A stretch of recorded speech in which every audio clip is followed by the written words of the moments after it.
Hello everyone and welcome to another Webinar Wednesday. As was the case last month when discussing hazard identification and assessment within construction, the same goes for general industry, where it's absolutely critical in preventing accidents. It's one of the four elements, which of course are management commitment and employee involvement, worksite safety analysis, hazard prevention and control, and safety and health training, that OSHA cites in order to have a successful safety program. Identifying hazards at your facility should start with management leadership and continue with all of the employees. I'm here again this week with Mike, who's one of our in-house trainers, and I'm going to turn it over to him to go over the agenda for today's webinar. Thanks, Emily, for that introduction. Yeah, let's cover today's agenda. First, we're going to discover resources to learn about commonly identified hazards within your industry, that being general industry, many of which will be pictures, which will try to determine unsafe practices and then appropriate fixes. We'll also review some specific hazards involving general OSHA topics and their safety requirements. Now keep in mind, with the limited time frame of our webinar, we won't be able to get into too much content, but we will hopefully provide a general overview of each. We'll test your knowledge with some short quizzes periodically throughout the webinar, and ultimately our hope is that this review will improve your workplace's safety and health program. So what we've done is we've taken the top few general industry regulations from OSHA's top 10 in 2017. So this will essentially be our format of discussion and topics as we go through the webinar. We'll discuss lockout, tagout. We'll get into machine guarding. We'll discuss hazard communication. We'll talk about some common respiratory protection miscues. We'll discuss powered industrial truck usage and then some common electrical hazards. So let's start off with a couple of pictures. I'll give everyone listening in just a few moments to take a look at each and try to make a determination as far as what may be incorrect or non-compliant. Okay, well, hopefully for many of you, the deficiencies were obvious. The picture on the left more or less indicates the fact that a lock's being stored on a disconnect. Now, typically, when locks are not in use, that being when used in performing lockout tagout practices, they should be kept in a secure location somewhere where only authorized staff can obtain them. We can also theorize from this picture that if the lock's being stored with the disconnect, a tag is not likely to be included as well. The picture on the right depicts a lock being applied to a cover plate in which houses a emergency shutoff button.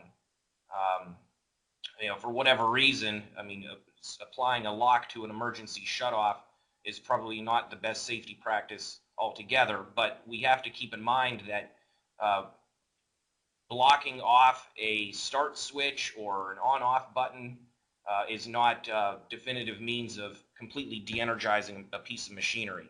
So that would not be sufficient either way, even if that was an on or off switch or start or stop button.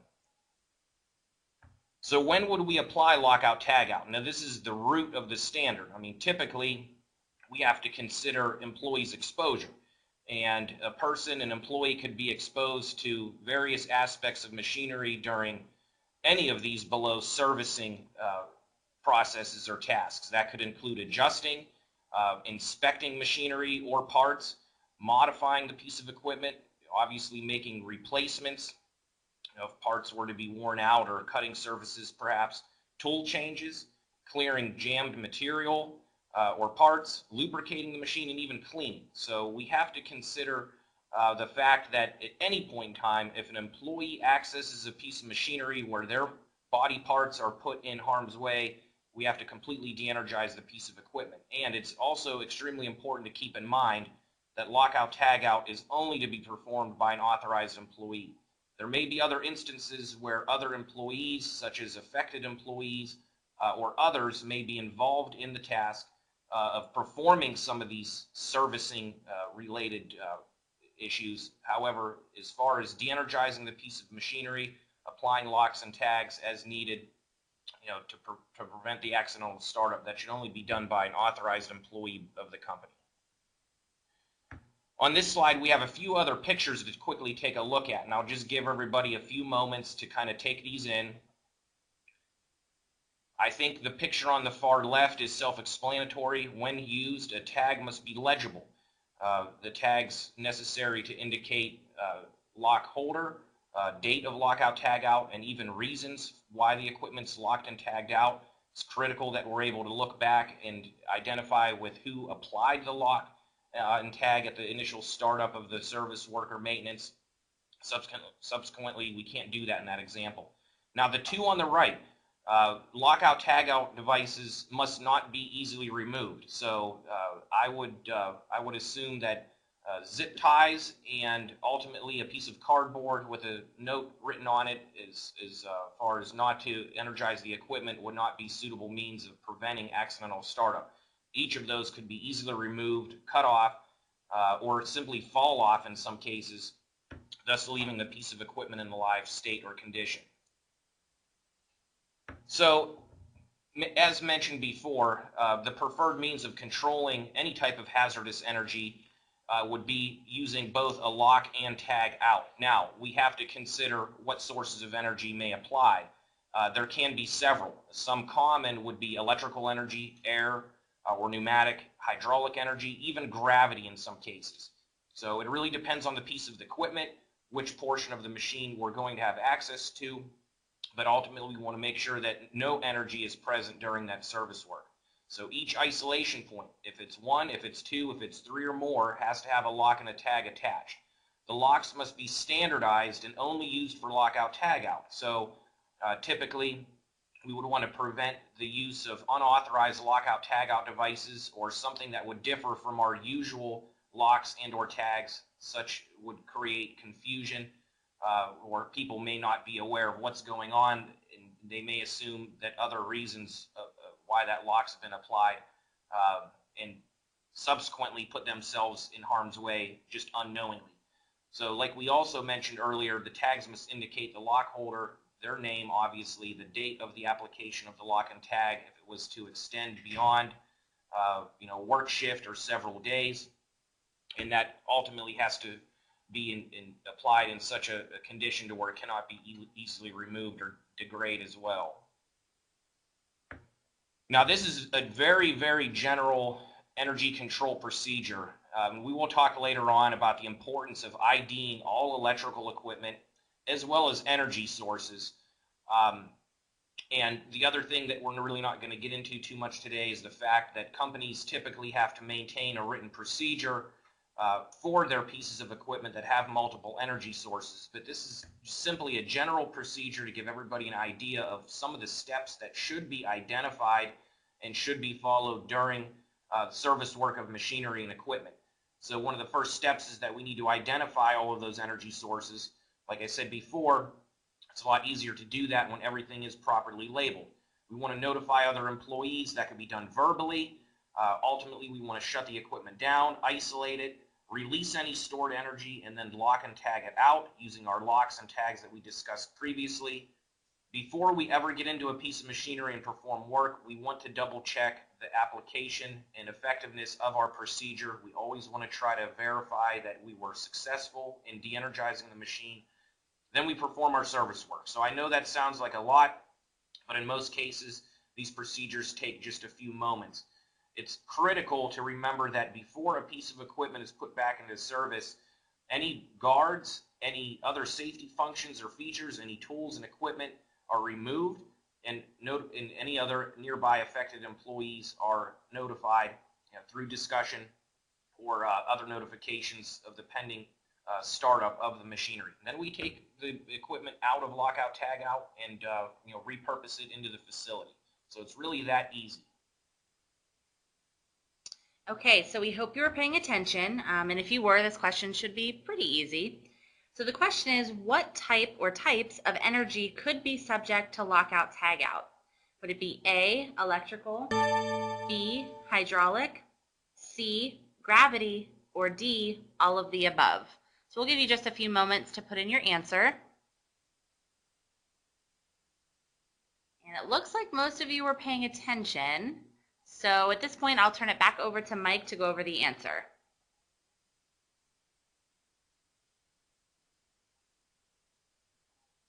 Yeah, thank you, Emily. That was a pretty easy one. Maybe the questions will continue to get more difficult as we continue on with the webinar. So yeah, the answer was all of the above.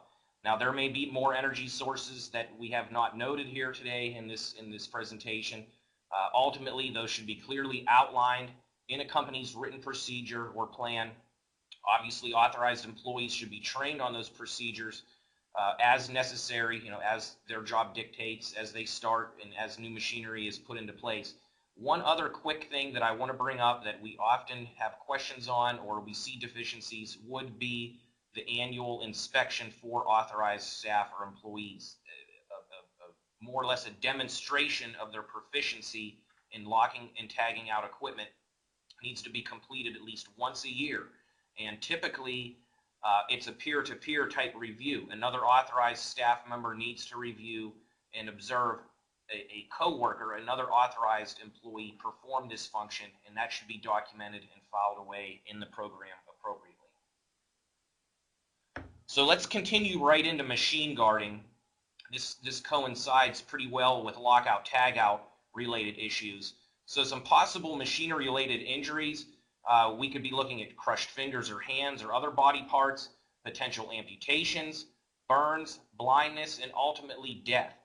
It really depends on the piece of machinery and how the employee has accessed it as far as what will ultimately happen to them. But I think it's safe to say in most cases, general industry, many facilities are dealing with materials such as steel, wood, heavy plastics materials. Our body parts are not designed to withstand the type of force needed or that's generated to form and manipulate those types of substances. So we are going to suffer the brunt of coming in contact with any point of operation or spinning parts or rotating parts. So it's important to always remember that any machine part, function, or process which may cause injury must be guarded. Now, there are multiple ways of guarding machinery. There are different options that we can use, many of which we are not going to cover in this portion or this presentation, but we will look at some other examples of common guarding deficiencies. We have a couple right off the bat. Let's give everyone a moment just to kind of take these in and attempt to figure out where the guarding deficiencies lie. Okay, the drill press on the left. Often, this is a piece of equipment that's noted as not being secured to prevent walking or tipping. Another violation or guarding deficiency that we've seen in the past is the fact, and this may be hard to believe, but the chuck and bit area are not properly guarded. Subsequently, access to those spinning parts could result in an employee getting pulled into the machine. Whether or not an employee is wearing gloves, certainly an employee should not be wearing any type of gloves or loose clothing when using rotating or spinning parts or equipment. But those are two common deficiencies that we've seen with this piece of equipment. The good old bench grinder on the right, very common piece of equipment that's not guarded properly. So hopefully everybody was able to see the spindle nut end not being guarded whatsoever. The tool rest on the left-hand side not being properly adjusted to within 1/8 of an inch and horizontal to the working plane. And then the tongue guard looks like it's certainly exceeding the required 1/4 of an inch gap from the abrasive wheel. So these are just two of many pieces of equipment that often go unguarded or not properly kept in adjustment while they're being operated. So let's talk about machinery-related injuries and how they typically occur. Several occur from the result of an employee reaching into a piece of equipment to clear something. Perhaps a piece of material has been jammed or has gotten caught in the machine. At first glance, it may appear as though it's a situation where an employee can quickly reach in without harm. Maybe it's even a situation where somebody has done that repeatedly in the past and they've gotten away with it. Even though it may seem trivial, any access to a piece of equipment would warrant the use and practice of lockout tagout. Guards should ultimately limit the opportunity an employee has to even reach into something. Again, going into the second bullet point, not using lockout tagout. I mean, that's very obvious from our previous discussion. If somebody's accessing a live piece of equipment or a piece of machinery, you know, they're obviously in harm's way right off the bat. Unauthorized persons doing maintenance or using the equipment, it's critical that people are trained on the machinery as far as safe operation or other safeguards. Oftentimes people get themselves into a situation and they're just not aware of the potential hazards. You know, perhaps a new employee starting out in the general industry field or performing a specific job function that they haven't had any exposure to in the past. Even a seasoned veteran, though, maybe job transfer or job rotation was necessary, so they're moved to a different piece of machinery that they're not entirely familiar with. It's critical that on-the-job training is performed as needed, just to ensure that people are familiar with all aspects of the machinery. And then ultimately, loose or missing machine guards. You know, guards, if designed, have to be secured to prevent access, like I stated before. They should not be easily removable, and ultimately they have to be in place. Just a very quick recap of some basic machinery parts and hazards. Point of operation and the power transmission devices, these are typically areas where people suffer the most injuries. You know, certainly required guarding or applicable guarding would have to be in place as necessary to prevent contact, like I've stated before. Also, operating controls we have to consider as a portion, a major component of the function of a piece of machinery or equipment. We ultimately want any and all controls to be clearly marked and outlined as far as their function, and that way we're able to properly identify with safe operation of the machinery. Some more common machinery that requires guarding. Fans, you know, a simple fan that's used to ventilate a work area or provide for air transfer. And this is typical with most moving parts, 7 or more feet above the floor working level. So lower than that, we basically have to guard everything.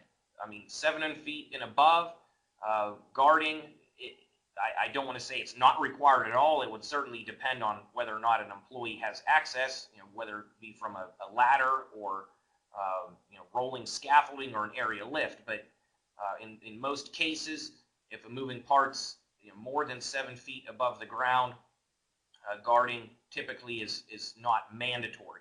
It's just assumed that people aren't likely to come in contact with it, but that's not something to live by. I mean, there could be situations where people may access moving parts that are farther off the ground periodically. It's our model and our recommendation that any and all moving parts, you know, whether they're routinely or commonly accessed, have guards in place. Ultimately, the fan structure, the gaps in between the protective grills, if you will, should never exceed 1/2 inch in size or opening.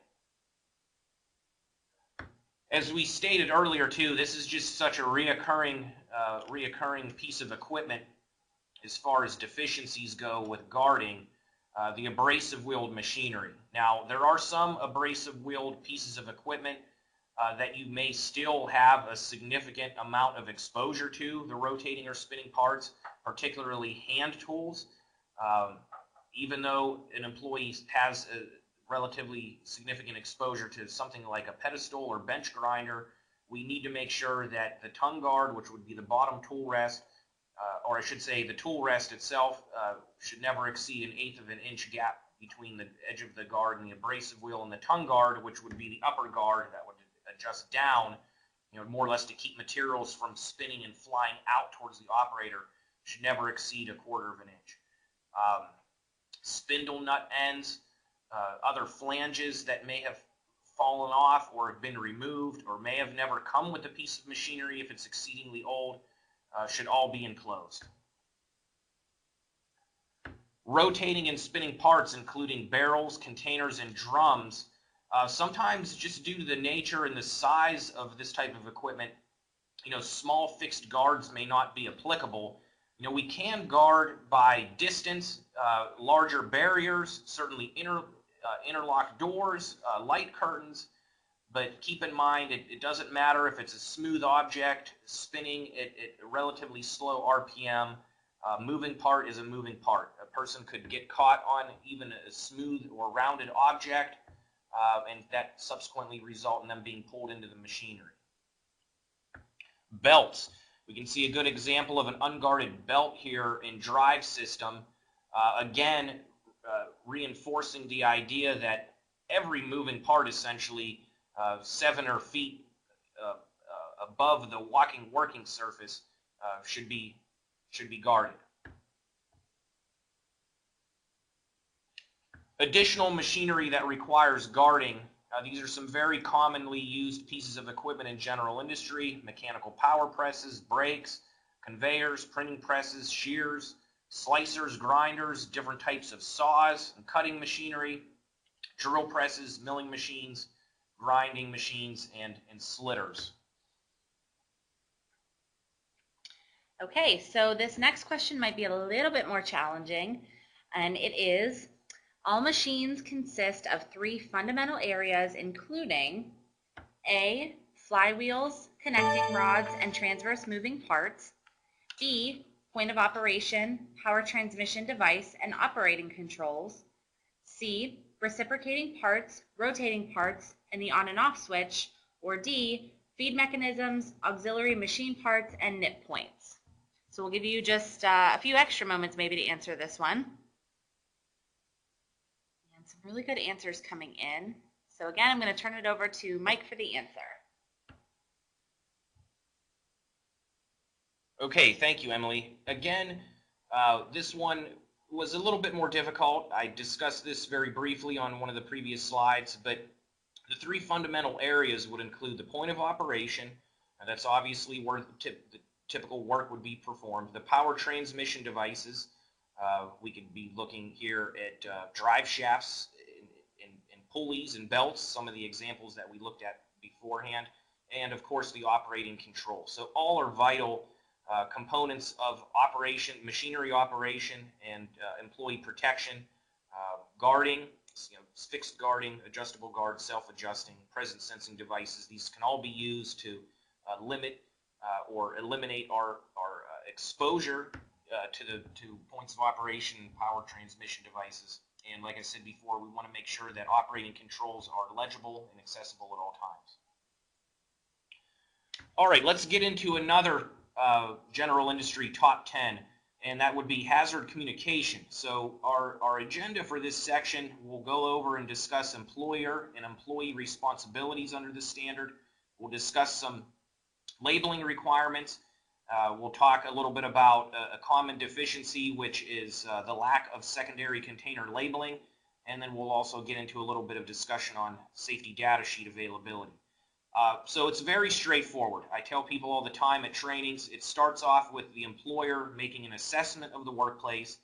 They need to determine what types of quote-unquote hazardous materials are being worked with.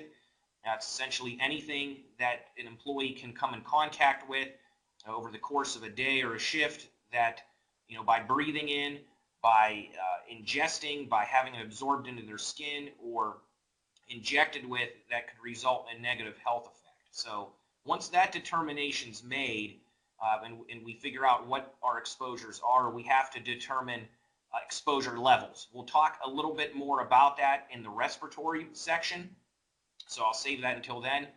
But then we then need to make sure that all of that information is provided to the employee. We provide them with clear and legible labeling on incoming containers and anything throughout the facility. We also provide information about those materials in a form of safety data sheets for each applicable substance. And ultimately, we ensure training. This is a common deficiency that we see out there at various locations. The data sheets are maintained, everything's labeled, but people are really not trained specifically on the materials that they're expected to work with on a daily basis. And that's some of the more important information of the standard. Employees' responsibilities and duties. Well, once all of this information is provided and available in a format that employees can read and understand, it's essentially their responsibility to do so. And this is where the ball more or less is in the employee's court. If I'm an employee who decides that I need to transfer material from one container to the other, I need to make it a priority to familiarize myself with any and all aspects of doing that in a safe fashion. That may include any specific manufacturer or employer instructions and warnings, any additional information that I may find in the safety data sheet. And it's imperative that employees do that before they have an exposure, before they start the job. So I think the note about participating in training, that's endless, that's never ending. Training for this standard is as needed. As we use different products or companies purchase new or different items that employees are not familiar with, we review this information as necessary.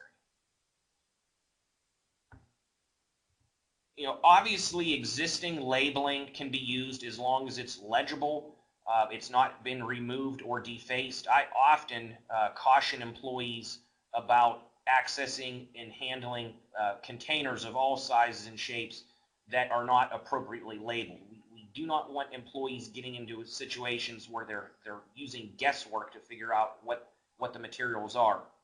Now, as far as secondary container labeling is concerned, we can use secondary containers. It's a common practice in all in general industry and all different types of specifics, specific companies and manufacturing environments.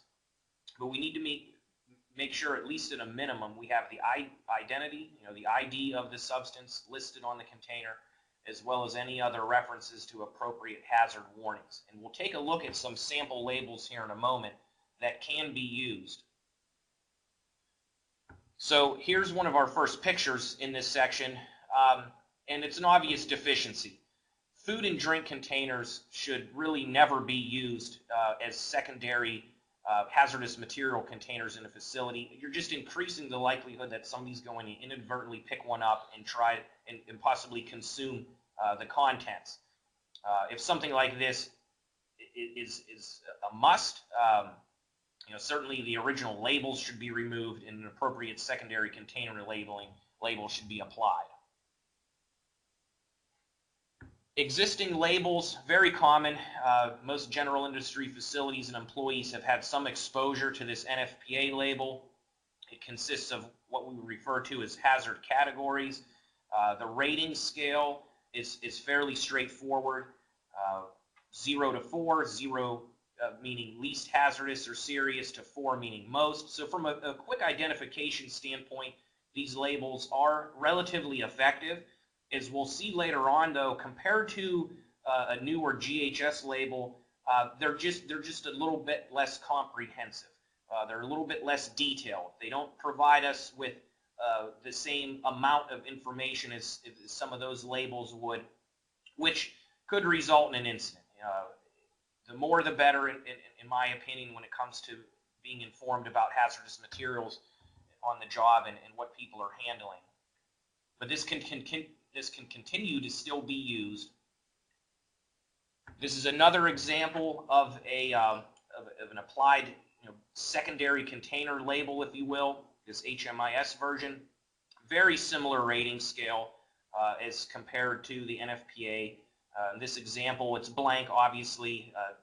Appropriate rating scale numbers can be written in as needed. And this label is also handy because it allows for the application of additional information like personal protective equipment, as well as maybe some safeguards for handling and storage and disposal, perhaps, maybe even first aid precautions. This is an example of a sample GHS label. So we're not going to get into all the specifics of the GHS revision that came to pass a few years ago, but OSHA's goal with the implementation of this new, if you will, labeling requirement and data sheet requirement was to ensure consistency across the board.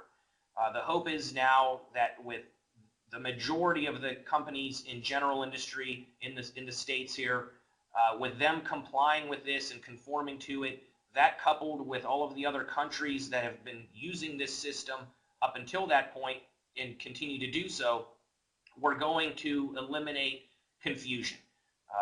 One uniform labeling system, pictograms, and other components that are very easily understood or should be by people of all walks of life, no matter where they came from, where they work, their language of origin. The hope is that this little bit of a change in standardization of a label and some of these elements are going to provide employees with a little bit more insight and knowledge about the products that they work with and handle. On this slide, we can see the 9 pictograms listed, and they're very universal. They're very standardized. So for an employee who may not have been given the opportunity to attend, routine or repetitive or as needed safety trainings, or just might not have a very strong background, or may be from our neighbors to the north or south or elsewhere across the world, these should be very identifiable to most people. Now, it may require a brief overview and training on, but from a quick identification standpoint, these pictograms should allow us to really kind of single out some of the more considerable hazards associated with the materials that we're expected to handle. Data sheets. These have to be maintained essentially for everything on site.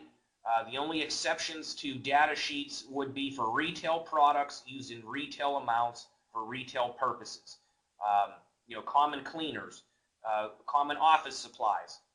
We encourage every company to maintain data sheets for essentially everything, though.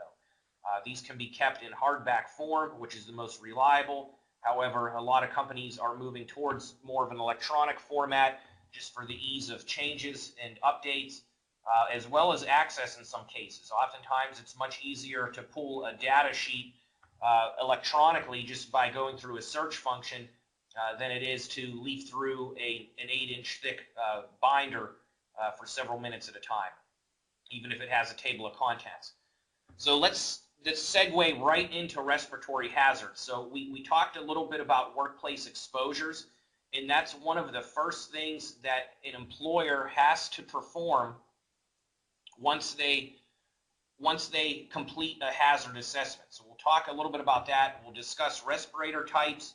We'll talk about medical clearance as well as fit testing, and then care and storage of this vital piece of equipment. So as mentioned previously, we have to determine what our employees are working with. Then we subsequently should perform some type of monitoring or sampling, representative of a period of time, typically over an 8-hour day. That can be adjusted, though, obviously, but then we need to correlate that with what OSHA permits. Essentially, we can find data on more or less everything that an employee may come in contact with over the course of the job in a general industry environment, and there are acceptable and unacceptable levels. So unless people have some type of built-in sampling device, this would essentially be guesswork otherwise. So once we perform sampling, we determine what our employee's exposure is for, let's say, the course of their shift. We compare that to what OSHA permits, then we can get into figuring out how we're going to control it. Now, if we can't use ventilation or other work practice or engineering or work practice controls, we're ultimately relying on essentially a filter that we're putting over our mouth and nose. So we're relying on respiratory protection, PPE. The two most common types of respirators or items used for respiratory protection of employees would be a simple disposable dust mask or disposable respirator or paper mask, and then a tight-fitting respirator. Now, these can include half-face pieces or full-face piece respirators, as well as supplied air and hoods. So one of the first things we need to determine, too, and our monitoring results will guide us as far as whether the respiratory protection should be required, involuntary, or not required, just voluntary use. There is a big difference in the reg and some of the requirements depending on that type of usage. For instance, dust masks. If an employee is using a dust mask on a voluntary basis, the only information that they would have to read and be trained on would be what's found in Appendix D, essentially the instructions for use and limitations. However, for involuntary dust mask use, okay, disposable respirator use, as well as all tight-fitting respirators, significant training obviously would need to be completed, but also medical clearance. A lot of companies are not aware of that. They look at a paper mask as just something that people put on, and it's a one-time use deal, and they throw it away, and they don't necessarily understand the need for that employee to be medically cleared ahead of time. So there are some differences between the two. Now, with that said, tight-fitting respirators, if those are used within the facility, medical clearance is mandatory, either way, whether they're worn voluntarily or involuntarily. One other thing I want to quickly add to this is an employer is essentially responsible for all PPE that's used in the facility. So even if an employee brings a tight-fitting respirator in on their own, it's maybe something that they have owned in the past, and it's technically not involuntarily worn. It's not mandatory due to monitoring results, but they still bring it in and wear it. Medical clearance would still be required. So be very careful with that. Certainly, if anybody has any further questions about respirator use, you can contact our office. Emily will give you some contact information a little bit later on. The medical questionnaire can be filled out by hand and then reviewed by a physician or licensed healthcare professional. There also can be medical clearance forms that can be filled out online too by third-party providers. Fit tests. The fit test is essentially to ensure appropriate fit. When a respirator is required, that has to be done on an annual basis. Some of the common types of fit tests which we perform, which would be qualitative, might include irritant smoke and or some other type of irritant that the employee would taste inside of the respirator or hood. And subsequently, that would allow us to make recommendations on size, type, and shape of respirator and or whether or not it's been adjusted properly. Inspection and care. It's critical that this equipment be taken care of. Follow all manufacturers' guidelines when it comes to cleaning, disassembly, and storage. And we're dealing with thin plastic when it comes to cleaning, disassembly, and storage. And we're dealing with thin plastic and rubber components, so we never want to use harsh cleansers. We never want to put this on a source of heat. We never want to store it underneath something that could deform it. It should always be closed in its sealable bag or container and then put away for safekeeping until next use. Now, we get a lot of questions about facial hair. So one of my coworkers was gracious enough to pose for some pictures here, and this would have been a good safety poll question to review, but we've already had included the appropriate level of facial hair when using a respirator, and it is the first. It would be the clean shaven. Now, keep in mind, even OSHA will allow 2 to 3 days worth of growth. Now, depending on the person, that may have to be adjusted. Aaron here, it appears as though he can grow a beard pretty quickly and pretty full. So designer stubble in most cases depends on the person. Trimmed beard, probably not. Full beard, definitely not. Keep the employees clean shaven. That way that hair does not interfere with the face-to-mask seal. Questions often come up about additional PPE. Can an employee wear glasses when wearing a respirator? Well, it depends. As long as the face-to-mask seal is not compromised, it can be worn. We also have to consider other types of PPE and clothing as well. So those should all be considerations when choosing the type of respirator, the environment that it's worn in, and ultimately keeping up on the workforce to do what they need to do to maintain a proper fit. Okay, let's segue right into a little bit of material handling discussion. We'll talk about one of the more commonly used pieces of equipment for that, and that's a forklift. So we'll discuss stability and attachments. We'll talk about lifting and carrying. We'll also talk about common workplace-related hazards, and then lastly, certification. Now, it may be difficult to draw some definitive conclusions from the two supplied pictures here on this slide, but ultimately we can see on the picture on the left, there was an issue with stability. We'll talk a little bit about stability momentarily here. The picture on the right, we could almost assume that there was an issue while loading or unloading that trailer, and it moved.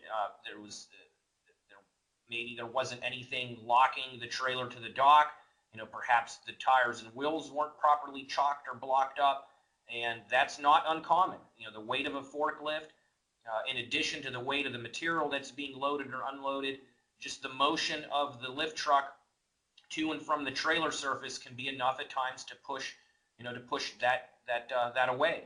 Also, it's not completely out of the realm of possibility that a driver may inadvertently or prematurely pull away from the dock.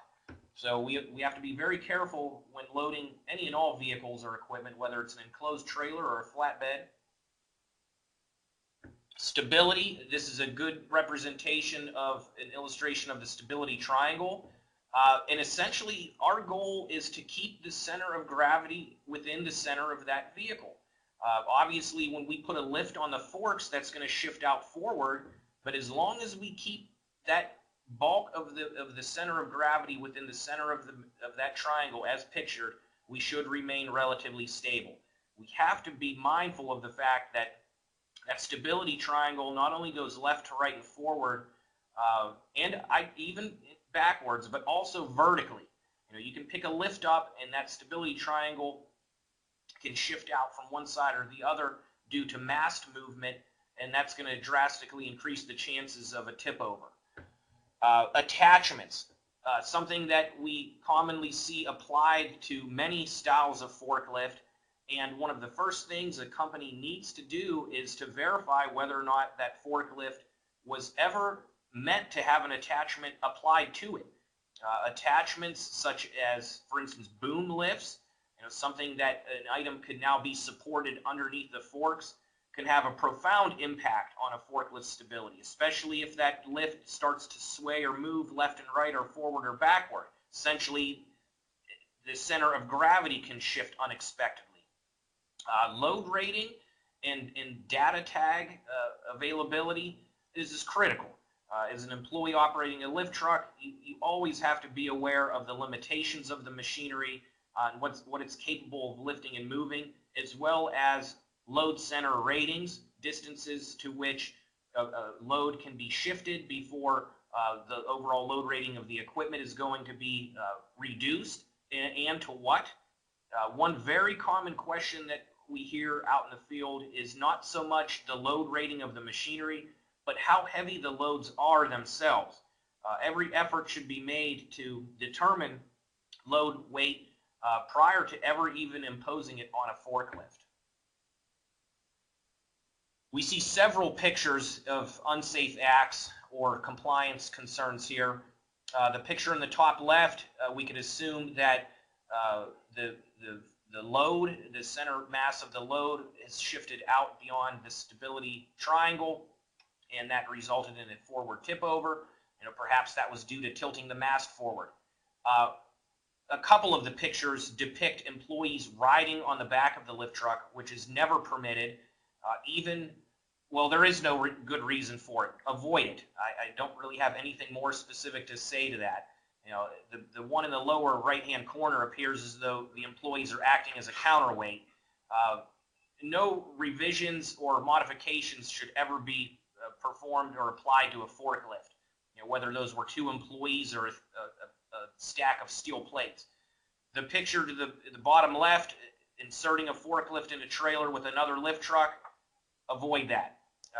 And the illustration up above in the upper right-hand corner, even though at every training I discuss the importance of operators being mindful of their surroundings, obviously maintaining good visibility and control of the machine, we also have to be aware of other people also have to be aware of the fact in the area when forklifts are being operated, and always pay attention to their travel patterns and location. So I always recommend to people that they never turn their back on a lift truck, no matter what, or in an area where lift truck traffic is expected. We have to maintain adequate visibility. I tell people all the time, this is no different than driving a vehicle on the road. We would think it absurd to drive down a highway with a blindfold on, correct? But essentially that's what we're doing when we're lifting a stack of materials that's too tall or high. If we can't see where we're traveling, we're going to be much more likely to run into something. And that segues us right into clearance. We have to maintain adequate clearance between our lift truck, our lifts, and all other obstacles, whether it be personnel, whether it be going around a corner, whether it be a doorway opening, whether it be racking, you name it. When these two are not focused on 100% of the time, significant injuries as a result of struck by can occur. Other areas just to take note of and keep an eye on, certainly ramps. The ramp depicted in this picture is exceptionally hazardous because of the fact that we can see ice and snow accumulation. So not only do we have the challenge of traversing an incline and then subsequently moving down as well, but we also have we have grip and traction issues. High traffic areas focus heavily on personnel movement, travelways, doorways, especially those that come out into a portion of the plant where forklift traffic is expected. Loading docks. We saw the depiction earlier of the overturned forklift between the trailer and the dock. Those are usually hubs for busy and a lot of activity. Every effort should be made to be fully aware of what's going on and try to prevent those types of concerns or conflicts or collisions. Poorly lit areas. I mean, just because we're not carrying something tall enough to where we can't see over it doesn't mean our visibility is not going to be limited by poor lighting. So we have to make sure operators can see where they're traveling, and then seatbelt use. It's imperative that employees use their seatbelts 100% of the time when they run the equipment. It doesn't matter if they're jumping on the forklift to travel a few feet or to lift up something and move it very briefly. Forklift tip overs can occur at any point in time when people least expect it, and the likelihood is that without wearing a seatbelt, the injuries are going to be more significant, if not worse. Certification requirements. First and foremost, an employee has to be 18 years of age to run a forklift. Nobody under 18 should ever be permitted to run a lift truck of any class. This certification would require an initial review. Now that should be a review of the operator's manual, a practical demonstration of the operational function of the machine, also the inspection requirements, and then we get into testing. Now testing could include a written test, in lecture, video-based training. I mean, there are a number of ways to certify an employee on operating the equipment. But ultimately, we need to make sure that there is some form of review of the function of the machine, truck-related topics and work-related topics, and then we observe the employee once they've gotten proficient in operating the lift truck. We want that proficiency test to be representative of something that they would do on a routine or regular basis, obviously. That method of reviewing an individual for proficiency should be done every 3 years once certified. So typically it's a every 3-year deal, other than in the event of a collision or an incident, in which case all of the training would have to be redone at that point in time. Okay, let's wrap things up with a few electrical hazards. So another very common general industry deficiency. We'll talk about temporary wiring, we'll talk a little bit about labeling, and then we'll close things out with a little bit of information on clearances. So we can see from this slide, a few of the pictures indicate damage to temporary cords, and it's not uncommon because temporary cords are convenient. In the absence of some type of fixed panel box or work box or outlet, we can use temporary cords to basically supply power to a piece of equipment or provide power to a task that we need. But due to the fact that these cords are essentially covered in plastic material, they can become damaged quite easily and compromised.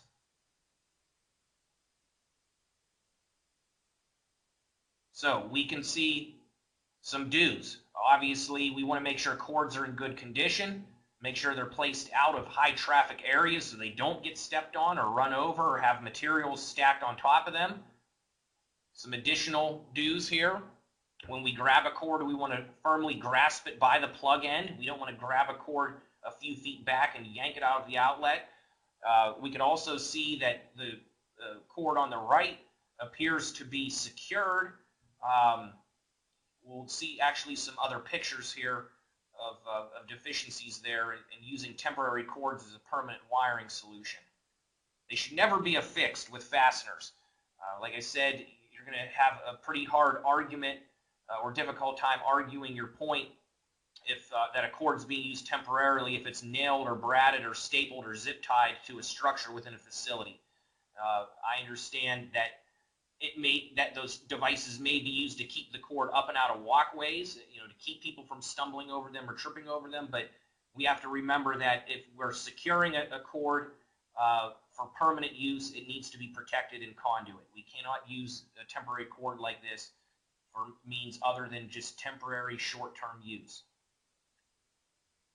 Running cords underneath work mats or carpets, again, an unsafe practice, just simply due to the fact that if that cord becomes damaged or compromised, we're not able to really be able to acknowledge that damage or view it, and that could result in a potential fire or shock hazard later on down the line.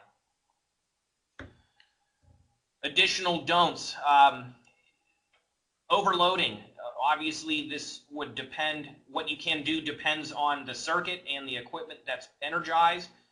You may be able to get away with a few additional pieces of equipment if we're talking about low voltage equipment and we have ample service, but it's just not a safe work practice to allow power cords of any type to be maintained in this manner that you see here on this slide. This is another famous picture.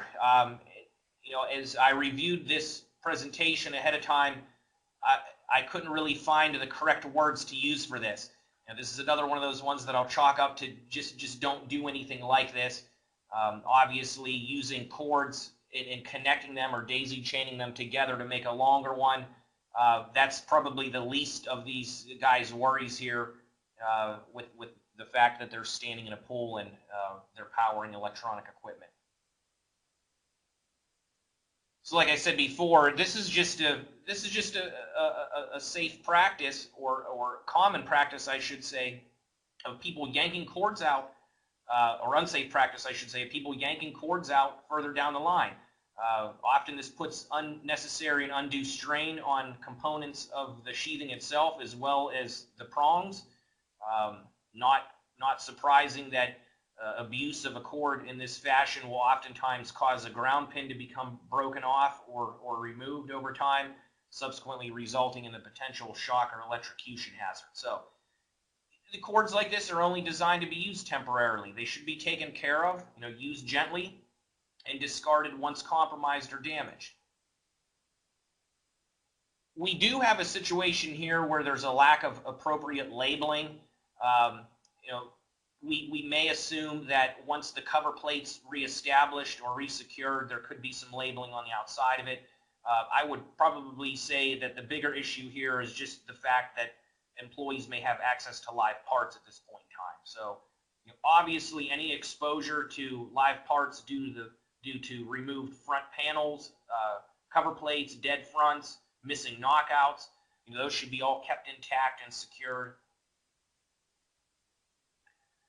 If we are talking about minimum labeling requirements, though, we want to make sure that at a minimum, again, the name of the equipment that is energized or powered is listed on the disconnect, whether it be a machine disconnect, whether it be a circuit breaker, as well as the voltage. Now with arc flash, if those of you listening out there are familiar with the possibility of encountering one, it can be quite damaging, and we may need to go a little bit above and beyond as far as labeling our equipment with appropriate arc flash analysis results. But in most cases, that's only required if we have employees who are designated and authorized to access them. So we won't get into that too specifically here today.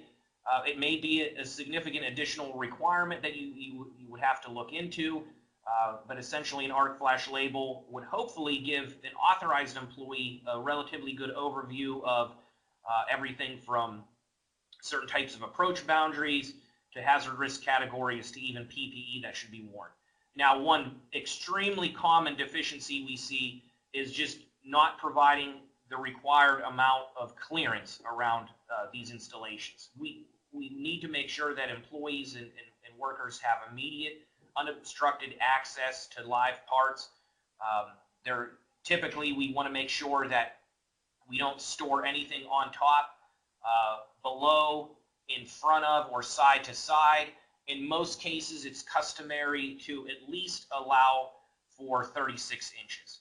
Now, that distance may have to be increased depending on our required work and or how the installation is put together. You know, if there was a panel door that was larger than this, that we would essentially have to open to perform work, we would want to make sure this distance was extended as a result of that, and allow us to appropriately get in and perform our work tasks. So, in summary, I'm hoping that the pictures that we took a look at today and the Insta Safety Poll quizzes and just some of the overall discussion met our goal initially, and that was to hopefully just increase awareness and recognition skills to some of the more common general industry hazards.